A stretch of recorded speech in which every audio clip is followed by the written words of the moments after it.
Hello. Hello. विकास सरांबद्दल काय सांगायचं? काय म्हणतात, काम एकदम शांत माणूस. तर विकास सरांना मला माहित होतं अगोदर, रणजित सरांबरोबर होते बिझनेसमध्ये. 7 जूनला SP भैयांनी नीतू मांडके हॉलला मीटिंग घेतली होती. तर रणजित सरांना पण मी बारामतीवरून बोलवलं होतं. मग तेव्हा येता येता त्यांनी यांना सासवडवरून गाडीचा फोन आणला. येताना बिझनेस नाही, काही नाही, कुठे चाललो काही नाही. आणि मग तेव्हापासून त्यांची जर्नी स्टार्ट झाली. आणि परत एकदा मग एकनाथ सर आम्ही सगळे भेटलो होतो. आणि रणजित सर म्हणतील ती पूर्व दिशा, म्हणजे 100% फॉलो अपलाईन आपल्याला फॉलो करत होते, स्टेप फॉर स्टेप टाकून. आणि सुरुवात केली त्यांनी. आणि खूप छान पद्धतीने पॅशनेटली बिझनेस बिल्ड करतात. एवढी मोठी टीम आहे.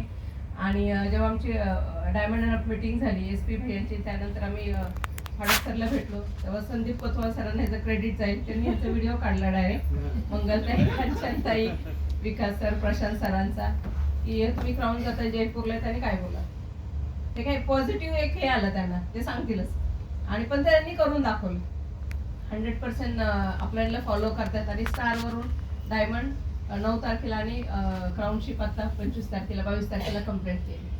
Proud of you Vikas sir. आणि खूप छान पद्धतीने बिझनेस बिल्ड करतात. अपलाईनच्या सगळ्या गोष्टी ऐकतात, डाऊनलाईनच्या पण मला वाटतं ऐकतात, कारण थोड्या मध्ये. तर कॉंग्रॅच्युलेशन वन्स अगेन.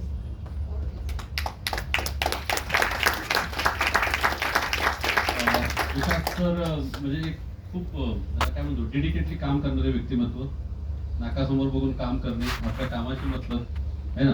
आणि होनेस्टी, कामामध्ये खूप प्रामाणिकपणा, टीम बरोबर अगदी व्यवस्थित रिलेशन बिल्ड करणं, म्हणजे यांच्यामध्ये क्वालिटी आहे त्या खूप जबरदस्त क्वालिटी. मे बी त्यांनी खूप मोठे सफरिंग आहे, सिस्टम बरोबर काम केलं डायरेक्ट सेलिंगमध्ये. म्हणजे एका कंपनीमध्ये त्यांनी बरेच दिवस काढले होते. आणि म्हणजे असा एक गोष्टी जातात, आपल्यानी जॉईन केलं, मी पण जॉईन केलं, काम चालू केलं. पण तो ॲटिट्यूड होताच की तिथं काय नाही झालं, इथं काय व्हायचं. ते होतच आहे ना. पण ते आतमध्ये आल्यानंतर बघितलं, विनिंग टीमचे प्रोग्राम, सिस्टम बघितली, अचिव्हमेंट्स बघितल्या लोकांच्या, आणि सरांनी ठरवलं आता हे सगळे डायमंड आणि क्राऊन सांगतायत माझ्या अपलाईनमुळे मी गेलो, अपलाईनमुळे असं काही होत नाही, अपलाईनमुळे कोण जात नाही. अपलाईनला वाटतं सगळेच क्राऊन जावे, सगळे जातात का? हा, जो स्वतः ठरवतो ना तो डायमंड जातो, स्वतः ठरवतो तो स्टार जातो, स्वतः ठरवतो तो क्राऊन जातो, स्वतः ठरवतो तो डिव्हिजन जातो. तो स्वतः ठरवायला पाहिजे. विकासाने स्वतः ठरवलं आणि करून दाखवलं. राईट.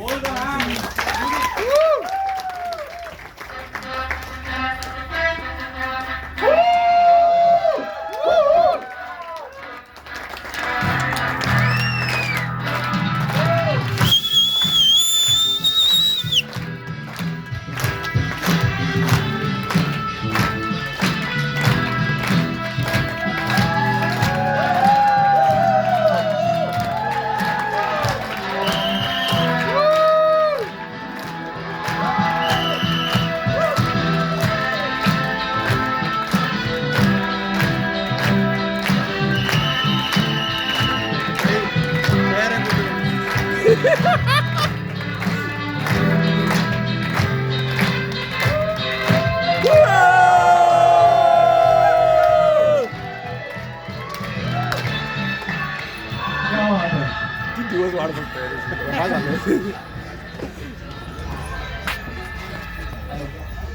नाव विकास केळेकर. यो ऍक्च्युली माहित नाही, पण ह्या हॉलची फार जुनं नाव. करेक्ट. सही आहे, बरोबर आहे. तिथे बसलो होतो 12 वर्षापूर्वी. मला 2004चा एंड असेल किंवा 3चा एंड असेल. त्या जुन्या बिझनेसमध्ये आलो त्यावेळी. पण गंमत अशी आहे की ज्यावेळी मी स्टार झालो ना, त्याच महिन्यात इथं फंक्शन झालं. त्याच्यानंतर आताच फंक्शन झालं, मी डायमंड म्हणून परत या स्टेजवर. हा हॉल डायमंड आणि क्राऊन म्हणून येत आहे. आणि त्या हॉलची खरंच जुनं नातं आहे. मला वाटतं 1.5 वर्ष आपली मीटिंग नाही झाली इथे, 1.5-2 वर्ष. नोव्हेंबरमध्ये डिसेंबरमध्ये झाली लास्ट, त्याच्यावर 2 वर्षाने आज मीटिंग होती. पिन पण 2 वर्ष थांबली होती, माहित नाही का, स्टेजसाठी, पत्रकारासाठी. आणि ऍक्च्युली हडप सरला डायमंड अप मीटिंग होणार होती. रणजित सर, एकनाथ सर मला म्हटले त्या ठिकाणी जाऊन चौकशी कर. सगळं झालं, पण अचानक ही मीटिंग झाली आणि इथं सेलिब्रेशन झालं. म्हणजे ते म्हणतो ना आपण की खूप ऋणानुबंध आहे त्या हॉलची. खूप काही स्वप्न इथं पाहिली. खूप जणांच्यासाठी टाळ्या वाजवल्या, इतक्या वेळा उभे राहिले, इतक्या वेळा टाळ्या वाजवल्या, स्टेजवर 2दा झालो, 4 धावले तेव्हा आणि आज राहून झाले. सुरुवात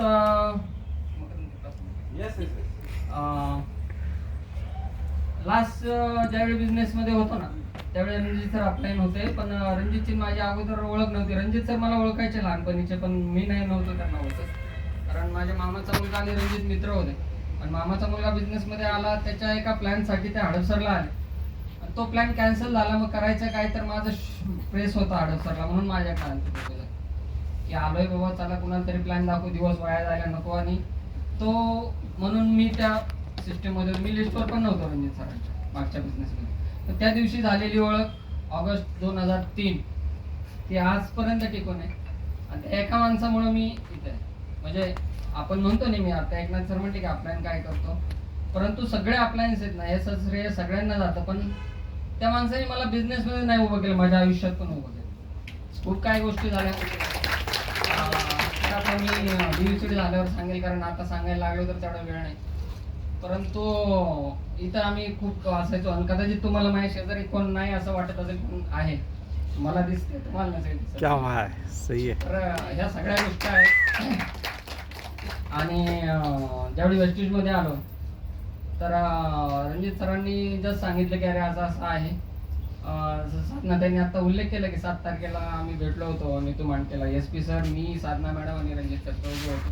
ते तिघच बोलत होते, मी साईडला उभं होतो. आणि रणजित सर म्हणले काय करायचं, म्हणलं साहेब डिसिजन तुम्ही घ्या, तुम्ही सुरू केला त्या दिवशी मी सुरू केलेला असेल. रणजित सरांनी बिझनेस सुरू केला, इन बिटवीन दिल्लीला जाऊन आले आणि मला फोन केला की विकास फक्त आधार कार्ड पाठव. काय लागतं म्हटलं माझ्याकडे आता पैसे नाहीत, पुढच्या महिन्यात देतो. नाही म्हटलं अरे पैसे नाही लागत, आधार कार्ड दे आणि बिझनेस सुरू कर. पहिल्या दिवशी ऑफिसला गेलो, ज्यावेळी वेस्टिंग मध्ये आलो, निलम चौकातल्या ऑफिसला गेलो होतो, आणि तिथं मला एकनाथ सर भेटले. मी बिझनेस मध्ये आल्यानंतर पहिल्याच आठवड्यात एकनाथ सर आणि दिनेश सर त्या ऑफिसला होते, मी सरांना आठवत नसेल. आणि सरांनी मला स्टार्टर पॅक घ्यायला लावलं होतं. मी 2-3च प्रोडक्ट घेतले, जस्ट म्हटलं कसं आहे काय माहित नाही, एवढा नव्हतं हे सुरुवात झाली, कारण जुने प्रोडक्ट पण होते त्यावेळी पण. परंतु घेतले प्रोडक्ट, सुरू केलं. परंतु एकनाथ सरांनी त्या दिवशी एक फेथ दिला की विकास हे सिरियसली केलं तर खूप काही गोष्टी आहेत. परत एकदा मला तिथं प्लॅन दाखवलेला, आणि तो मी पहिल्यांदा प्लॅन बघितला. त्याच्यानंतर रणजित सरांना डिटेलमध्ये ज्यावेळी प्लॅन झाला होता त्यावेळी रणजित सरांचे सगळे अपलाईन त्या मीटिंगला होते, कॅफे कॉफी डे टिळक रोडला. 6 अपलाईन होते, रणजित सरांना प्लॅन दाखवला आणि मी 7वा होतो. मी कॉफी पित होतो, म्हटलं जर तुम्ही डिसिजन घ्या, मी आहे तुमच्यासोबत. आणि प्लॅन चुकीचा दाखवला. हे गमती ऍक्च्युली आहे ना, बिझनेस माझा एक फेथ आहे, हा बिझनेस फक्त रिलेशनशिपचा आहे आणि पीपल स्किलचा. आपण म्हणतो सगळ्या गोष्टी असतात, प्रॉडक्ट आहे, नॉलेज आहे, टीमवर्क आहे, सगळ्या गोष्टी आहेत. परंतु रिलेशनशिप तुमचं स्ट्रॉंग असेल ना, तुमच्या अपलाईनशी कम्युनिकेशन स्ट्रॉंग असेल ना, तर तुम्हाला कोणच हरवू नाही शकत. तुम्ही अयशस्वी होऊच शकत नाही बिझनेस. हा फेथ मला पहिल्या दिवसापासून होता. आणि जर्नी सुरू झाली पहिल्या वर्षात. म्हणजे बिझनेसमध्ये आल्यानंतर 3ऱ्या महिन्यात ब्रॉन्झ गेलो, नंतर प्रत्येक 2 महिन्याला माझी पेन चेंज झाली. आणि FRU केला आम्ही जानेवारीला पहिला, आणि FRU आल्यावरती नोव्हेंबरपर्यंत मी स्टार डायरेक्टर झालो. पण माहित नाही, कदाचित ते मला असं वाटतं या हॉलसाठीच थांबलो. स्टार डायरेक्टर मी 2 वर्ष, ऍक्च्युली 6 महिने वर्षभरात कांचन मॅडम म्हणायच्या की, म्हणजे कांचन मॅडम आम्ही जुन्या बिझनेसमध्ये पण क्रॉस लाईन होत्या, मॅडमला फार जुनी ओळख आहे माझी. मी ज्यावेळी वेस्टीजच्या पहिल्या मिटिंगला आलो त्यावेळी दारात तिकीट घेताना कांचन मॅडम कडून घेतलं वेस्टीजचं तिकीट. चिंचवडला मिटिंग होती, मॅडमचं नसेल लक्षात. परंतु या सगळ्या लोकांची मदत, मग स्टार वरून डायमंड जायला 2 वर्ष लागली. पण एक झालं होतं की म्हणतो ना आपण की ग्राउंड तयार झालं होतं. 7-8 लेख 11% होते. आणि त्या दिवशी ती ऑफर आली ना नोव्हेंबरमध्ये, एअर प्युरिफायरची ऑफर आली. माझं स्ट्रक्चर मी बघितलं, आणि स्ट्रक्चर बघितल्यावर एक दिवस मला वाटतं 1 किंवा 2 डिसेंबरला रणजित सरांचं एक ट्रेनिंग होणार होतं. मे बी तुमच्या लक्षात असेल, पण तो सिस्टीमचा प्रॉब्लेम आला आणि ते ट्रेनिंग झालं नाही. का झालं नाही म्हणून कॅन्सलचा फक्त मेसेज आला. मी रणजित सरांना कॉल करत होतो, रणजित सरांचा फोन बिझी लागत होता. मग मला रणजित सरांचा कॉल आला की अरे एकनाथ सर होते लाईनवर आणि तू घे सरांना लाईनवर. 9:20 झाले. एकनाथ सरांना लाईनवर घेतला आणि 11:10 तो कॉल संपला होता. रणजित सरांचं तिकडे ट्रेनिंग नाही झालं, पण आम्ही तिघं त्या दिवशी फोनवर बोललो. तो कॉल ठेवला आणि माझं त्या रात्री मी लिटरली 4 तास झोपलो. माझा डिसिजन झाला की एकनाथ सर म्हणतायत तर होऊ शकतं, आपण थोडंसं त्यांच्यावर पण हे केलं पाहिजे की आपल्याला वाटतं हे होऊ शकतं तर नक्की होऊ शकतं. आणि मी माझं स्ट्रक्चर पाहिलं, 5 वाजता मला जाग आली. मी स्ट्रक्चर पाहिलं, मलाही वाटलं की अशी ऑफर आहे. ॲक्च्युली कंपनी ज्यावेळी ऑफर काढते ना त्यावेळी त्यामागे खूप काही कारणं असतात आणि त्याचा आपण राईट उपयोग केला पाहिजे, फायदा पण घेतला पाहिजे. रणजित सरांना 6 वाजता फोन केला सकाळी CEPच्या आधी की रणजित सर या महिन्यात मी 12 तारखेला मी डायमंड जाईल आणि 22 तारखेला मी क्राऊन जाईल. आणि मी 9 तारखेला डायमंड घेऊन 22 तारखेला मी क्राऊन जाईल. कारण मला माहित होतं हे सगळं कसं करायचं, काय करायचं ते त्या रात्री फोनवर झालं होतं की कसं करता येईल. आणि ह्यासाठी आपण नेहमी म्हणतो ना की या बिझनेसमध्ये खूप काही गोष्टी आहेत, नुसतंच नाही. आता हा जो रिझल्ट आहे ना, आमच्या टीममध्ये बघितलं तुम्ही की 3 डायमंड आले आणि 1 क्राऊन आला रणजित सरांच्या टीममध्ये. रणजित आणि गंमत कशी येते की ज्यावेळी अपलाईन तुमच्या बिग पिनला जातो ना, खाली आपोआप काम होतं. रणजित सर ऑक्टोबरमध्ये क्राऊन गेले, डिसेंबरमध्ये मी क्राऊन गेलो आणि आज ग्रुपमध्ये 4 डायमंड्स टोटली. ती खूप म्हणजे प्राऊड, आमच्या टीमचा आम्हाला प्राऊड 100% आहे. आणि सगळे म्हणजे right from Ranjit sir to Shirish sir, त्या सगळ्या लोकांचा कधीही फोन झाला ना, एकनाथ सरांना दुसऱ्या कामाला फोन केला तरी सर म्हणायचे अरे झालं का काय क्राऊन, किती काय राहिले डायमंड अजून. हे पहिल्या दिवसापासून होतं, पण सरांनाही माहित होतं की आम्ही करू शकतो. सरांनी आम्हाला फेथ दिला होता, एकनाथ सरांनी तेवढा, आणि तेवढी स्पेस पण पहिल्या दिवसापासून सगळे अपलाईनने दिली. कुठलंही अगदी छोटं कारण असलं ना आम्ही फोन केला, कधी घेतलं नाही असं नाही. शिरीष सरांच्या घरी गेलो होतो, दुसरी वेळ होती, सरांना फोन केला, सर जवळ आहे घराच्या, आलं तर चालेल का, तुम्ही फ्री आहात का, भेटू शकता का. सर म्हणले मी घरीच आहे. आणि सरांनी मला तिथून निघताना सांगितलं की विकास परत फोन नाही करायचा, तू इकडून जाताना कधी वाटलं ना माझ्याकडे, मी मीटिंग मध्ये असेल तर तुला अर्ध्या तासाने भेटेल. त्यावेळी मी जस्ट डायरेक्टर होतो. पण हा जो स्पेस या सगळ्या लोकांनी दिला ना, हे फार मोठी गोष्ट आहे मित्रांनो. आणि हे सगळ्यांच्या बाबतीत, आमच्याच बाबतीत घडलं असं नाही, सगळ्यांच्या बाबतीत इथं घडू शकतं. आणि ऍक्च्युली डिसिजन होणं किंवा मोठा रिझल्ट मिळणं ना, त्या सगळ्याच्या मागे एक कारण आहे की आपले जे फंक्शन्स होतात ना, मी पहिल्यांदा ज्यावेळी FIU ला गेलो, 3 दिवसाचं फंक्शन, ब्रिजचं फंक्शन एका दिवसाच्या पुढे कुठलंच अटेंड नव्हतं केलं. 5 तासाचं जास्तीत जास्त फंक्शन होतं आपलं पहिल्या बिझनेसमध्ये. 3 दिवसाचं फंक्शन. रणजित सरांना म्हणलं चला मी अहमदाबादला गेलो नाही राव कधी, जाऊ आपण अहमदाबादला. आणि म्हणलं एक दिवस सेमिनार नाही आहे, ते फॅक्ट सांगतो, 1-2 दिवस करू, एखादे दिवस नाही वाटलं तर आहेत बऱ्याच गोष्टी. पण लिटरली त्या दिवशी सकाळी 9 वाजता त्या फंक्शन मध्ये बसलो. सर्व ते भारी पहिल्यांदा स्टेजवर आले होते. त्या दिवशी मी त्या माणसाचा फॅन झालो, खरंच झालो. ती जी इझिनेस आहे ना स्टेजवरचा आणि या सगळ्या गोष्टी, कारण आपल्याला का नाही असं जमत, का नाही जमू शकतं. पण ते 3 दिवस लिटरली फक्त जेवणाला आम्ही हल्लो असेल, पण पहिल्यांदा असं फंक्शन, त्याच फंक्शनने लाईफ चेंज केलं.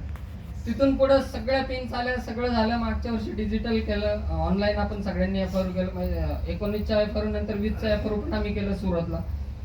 पहिल्या FIUला फक्त 3 जण आम्ही होतो, मी, रणजित सर आणि आणखी कोण एक लीडर होते आणि उद्योगकार होते. दुसऱ्या FIUला माझ्या टीम मधून 35 लोक होते विथ एक बस होती. आणि लास्ट FIU तर ऑनलाईन खूप जणांनी केलं. आणि आता आम्हाला स्पेशल हे म्हणून जरा, जसं मकरांनी सांगितलं की जयपूरला मिळालंय बाबा, पण ते एक होतं की जरा मला फिरायची फार हौस आहे. माझा ड्रीम आहे या बिझनेसमध्ये, मला पहिल्यांदा सगळा भारत बघायचा. आणि त्याची सुरुवात माझं फार इमोशनल ड्रीम आहे. आणि ही सुरुवात झाली. आज कशी ट्रिप असो, पण जयपूरला ज्यावेळी कळलं की बाबा क्राऊन प्लसला फ्री आहे, तर रणजित सर म्हणले बघ बाबा मी तर केली सुरुवात, तुला यायचं असेल तर 1 महिना आहे तुझ्याकडे. आणि ते झालं. तर थँक्यू सो मच फ्रेंड्स. खरंच म्हणजे मी एकच सांगेल की हे FIU तुम्ही ऑनलाईन करा किंवा तिथं आता समजा क्राऊन प्लस आहे, पण ऑनलाईन जेवढे लोक करतील ना, FIU तुमच्या बिझनेसमध्ये ट्रिमेंडस चेंज आणू शकता. आणि जसं तुम्ही बघितलं, प्रशांत 1 महिन्यात क्राऊन जाते, DS सर पुढच्या 2 महिन्यात जात आहेत क्राऊन. अशी टीम मिळायला, एवढा बिझनेस व्हायला ना, फक्त फंक्शन्स कारणीभूत आहेत. आणि स्ट्रॉंग रिलेशनशिप आणि स्ट्रॉंग कम्युनिकेशन विथ आपल्या. आणि जसं मगाशी सांगितलं साधना मॅमनी, ऍक्सिलरेट प्रोग्राम झाला ना 5 तारखेला, खरंच ऍक्सिलरेट झाला. आणि 6 तारखेला सकाळी डायमंड अप होते हडपसरला, आणि आम्ही भेटायचं म्हणून, रणजित सरांना भेटायचं होतं म्हणून मी प्रशांतला म्हणलं चल आपण मीटिंग संपता जाऊ तिथं. आम्हाला वाटलं सगळे ऑफलाईन गेले असते, परंतु सगळे तिथं होते. आणि मकरंद आणि संदीपने एक व्हिडिओ बनवला होता. आम्ही ते गेल्यावर त्यांच्या डोक्यात आयडिया आली. मी, कांचन मॅम, नंतर मंगलताई आणि प्रशांत. मला माहिती आहे प्रशांत अगदी जस्ट एवढीच राहिलं होतं काम, पण आपण कधी बिझनेसमध्ये चुकीचं काम करून कधी डम्पिंग करून नाही पिंग करत, त्यामुळे ते राहिलं. करायचंच असतं ते पण ते तशी गरज नाही म्हणजे नाही झालं. पण तो जो व्हिडिओ बनला ना, त्या व्हिडिओने एक पॉझिटिव्ह प्रेशर आणला. कांचनताई पण बोलतील त्या व्हिडिओबद्दल. नंतर आमचा 2-3 वेळा फोन पण झाला कांचनताई बरोबर की ताई आता हे तर झालंय, आपण बोललोय पण आपल्याला केलं पाहिजे. ताई म्हणले मी रेल्वेचं पण बुकिंग केलं. मग टाकी वाटली. आणि मग मी रणजित सरांना फोन केला डायमंड झाल्यावर, म्हणलं सर करा बुकिंग, मी होऊ शकतं. आणि ते बुकिंग झालं. पण ह्या सगळ्या गोष्टी आता मकरंदला काही हे नव्हते ना, माझ्या पिनची टेक्निकली संबंध नसतो, पण वी आर फ्रेंड्स. आणि ही जे क्रॉस लाईन आहे ना, ह्या ज्या क्रॉस लाईन फर्टिलायझेशन म्हणतो आपण किंवा ही जी मैत्री म्हणतो ना, हे बियॉन्ड बिझनेस आहे. हे नाही कुठे. त्या दिवशी मकरंद आणि अश्विनीताईने तिथं फोर्स केला, नाही विकास तू उभं राहून बोल, तू काय प्रॉब्लेम. आणि संदीप व्हिडिओ काढायला आणि हे दोघं साईड झालं. ते थँक्यू की त्यामुळे एक पॉझिटिव्ह प्रेशर बिल्ड झालं. आणि थँक्यू म्हणजे मी सगळे माझी पूर्ण टीम म्हणजे माझे डाऊनलाईन अपलाईन सगळ्यांना थँक्यू म्हणेल आणि क्रॉस लाईन सुद्धा थँक्यू सो मच.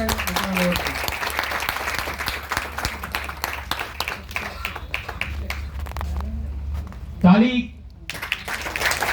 टाळ्या जरा जास्त झाल्या पाहिजे. राईट. एक म्हण आहे ज्याला